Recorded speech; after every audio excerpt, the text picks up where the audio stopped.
Il existe de nombreux oiseaux qui peuvent représenter certains lieux, mais cela dépend beaucoup des critères de chacun. Certains sont colorés, d'autres majestueux, intimidants, énormes ou de grands chasseurs. Cela dépend de leur évolution, leur morphologie reflète donc à quel point ils sont bien adaptés. Personnellement, il y a un oiseau qui peut représenter les pays américains qui ont des portions de jungle, et ce sont les toucans. Ces oiseaux sont très voyants grâce à la prolongation de leur bec et aux couleurs qu'ils y arborent. Et le toucan par excellence, celui que tout le monde a à l'esprit, est le toucan toco. Cette espèce se trouve dans certains pays d'Amérique du Sud. Sa principale répartition s'étend du Brésil à la Bolivie, au Paraguay et à l'Argentine. Ensuite, on trouve des populations plus fragmentées en Guyane et au Suriname. On les rencontre dans des portions boisées avec une humidité relativement faible, entourant les rivières et les plans d'eau. Ils se positionnent dans les prairies, les savanes, mais évitent de pénétrer dans les profondeurs de l'Amazonie. Ils peuvent s'installer jusqu'à une altitude de 1700 mètres au-dessus du niveau de la mer, mais c'est principalement une espèce de basse altitude. Ils forment leur propre famille, les Ramphastidés, des oiseaux caractérisés par la croissance d'un énorme bec allongé et volumineux. De cette espèce, on reconnaît deux sous-espèces. C'est l'espèce de toucan reconnue comme la plus grande du monde. Ils atteignent une longueur de 55 à 60 cm en tenant compte de leur bec qui mesure de 15 à 23 cm. C'est l'animal avec le bec le plus long du monde proportionnellement à son corps, représentant une surface de 30 à 50% de sa totalité. Cela peut être discutable car certains colibris peuvent le dépasser en longueur. Leur poids général est de 500 à 800 grammes. Leurs becs ont une couleur très voyante. Ils présentent un dégradé du jaune à l'orange avec l'extrémité du bec de couleur noire, comme à sa base. Leur gorge a un plumage au ton blanchâtre et autour de leurs yeux, une couleur orange très similaire à celle du bec, tandis que le reste de leur corps et leur tête sont emplumés d'une teinte noire. Bien que leur bec donne l'apparence d'être très lourd, il ne l'est pas. Il est composé d'os, mais il est principalement poreux et recouvert de tissu kératinique. Sa fonction n'est pas encore très claire. Certains ont souligné qu'il pourrait servir d'attrait sexuel, parmi eux le célèbre Charles Darwin. Mais cela peut être discutable car les deux sexes ont une croissance très similaire par rapport à leur taille. Une autre fonction serait de se nourrir, ce qui peut aussi être remis en question car leur bec n'a pas de fonction pour broyer leur nourriture.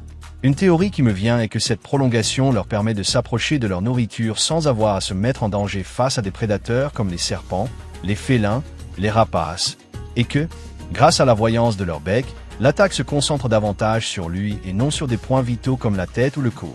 De plus, cela fonctionne sur un principe très similaire aux oreilles des éléphants, car cette partie dispose d'une irrigation très abondante, ce qui leur permet de refroidir leur corps quand ils ont chaud, éliminant ainsi 30 à 60% de leur chaleur. À l'intérieur, presque imperceptible, se trouve une langue qui a presque la même longueur. Leurs yeux ont une couleur bleue qui peut être confondue avec l'iris, mais c'est une membrane dermique qui couvre une portion du globe oculaire. Leurs pattes sont très similaires à celles des psittacidés. Ils ont 2 doigts en direction crânienne et 2 autres en direction caudale. Leur dimorphisme sexuel est compliqué à déterminer, car les mâles sont plus grands que les femelles, mais il faut les comparer pour pouvoir déterminer leur sexe, et souvent une laparoscopie est nécessaire. Ce sont des oiseaux très sociaux qui vivent en bande, comprenant des groupes de 6 spécimens en moyenne. Ils sont diurnes et interagissent de diverses manières, que ce soit en volant ensemble vers des endroits ou en recourant au toilettage mutuel. Cela sert également de protection en étant en groupe. Ils ont des territoires très vastes en raison de leur alimentation, ce qui rend leur délimitation très compliquée. Ils passent la plupart de leur temps dans les arbres et peuvent grimper avec une grande habileté grâce à la conformation de leurs pattes.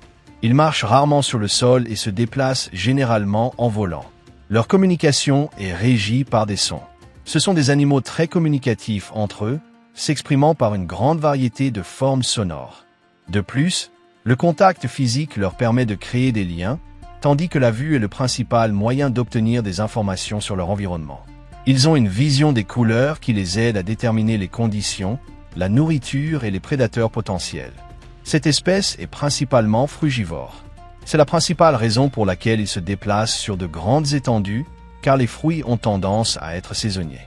Ils obtiennent leur nourriture avec leur bec, l'arrachent avec l'extrémité, puis l'avalent telle qu'elle. Ils y parviennent car la langue n'est pas utilisée pour avaler. Ils inclinent la tête en arrière, créant un angle de 90 degrés, lèvent le bec et laissent leur nourriture entrer dans leur appareil digestif par gravité. En moindre quantité, ils consomment des êtres vivants comme des insectes, des reptiles et des œufs d'autres oiseaux. En fait, l'une de leurs proies sont les petits de l'ara bleu. Pour boire de l'eau, ils plongent leur bec et aspirent l'eau avec la langue. Cette activité peut être quelque peu sporadique car leur régime alimentaire leur fournit une grande partie de l'eau nécessaire, il est donc rare de les voir boire. Ces oiseaux ont une saison de reproduction qui a lieu au printemps de l'hémisphère sud. Des études ont montré qu'ils ont des habitudes monogames, mais cela est encore à l'étude. Comme parade nuptiale, ils ramassent des fruits et les lancent vers leur partenaire, puis l'accouplement a lieu. Ils font généralement leur nid dans les trous des arbres, mais dépendent d'autres espèces pour les créer, car ils n'ont pas la capacité de le faire eux-mêmes. Ils utilisent aussi des trous dans la terre ou tout autre endroit à cette fin. La femelle pond de 2 à 4 œufs. Les deux parents se relaient pour l'incubation, pendant que l'autre se nourrit et apporte de la nourriture à son partenaire qui les garde. Les œufs mettent 18 jours à éclore. Les jeunes naissent sans plumes mais avec leur bec caractéristique, qui grandira au fur et à mesure, ce qui leur prend 6 à 8 semaines. Les parents leur apportent des graines à consommer, car certains fruits sont trop gros pour qu'ils les avalent. Après 8 semaines, ils commenceront à sortir et apprendront à voler par imitation. Devenus indépendants, ils peuvent rejoindre d'autres bandes ou en former une propre. Ils atteignent la maturité sexuelle entre 3 et 4 ans et se reproduisent une fois par an. Leur espérance de vie à l'état sauvage est de 20 ans. Leur bec les aide à se camoufler dans l'environnement, car ces couleurs peuvent ressembler à des fruits. Malgré cela, ils sont la proie des prédateurs de la zone, en particulier les serpents et les coatis, qui partagent des habitudes similaires en étant arboricoles. Ils peuvent se défendre avec leur bec en donnant des coups ou en picorant, ce qui tend à être efficace. En captivité, ils vivent environ 18 ans. Des études ont montré que cette espérance de vie plus faible est due à leur alimentation. On leur donne des fruits, mais comme ils ne proviennent pas de leur région naturelle, ils ont tendance à accumuler du fer dans le foie, ce qui, à long terme, leur est fatal car ils sont sensibles à l'hémochromatose. Dans les zoos et aquariums, ce sont des animaux qui attirent beaucoup les gens par leur bec coloré. Cette espèce est classée dans la catégorie préoccupation mineure.